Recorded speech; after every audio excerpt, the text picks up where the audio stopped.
படித்தான் பாடத்தில் கவனம் பாடிடும் வேளையில் பாடலில் கவனம்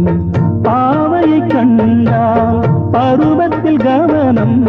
பார்க்கின்ற வேளையில் மகன் மனம் சீரரும் அவன் மனமோ அது எங்கே சென்றாலும் இவள் மனமோ அவன் பின்னாலே போகும் என்றென்றும் அவள் எண்ணங்கள் நலமாக நாம் வாழ நல்வாழ்த்து கூறும் அம்மன் கோயில் எல்லாமே இந்த அம்மா உந்தன் கோயில் அம்மா.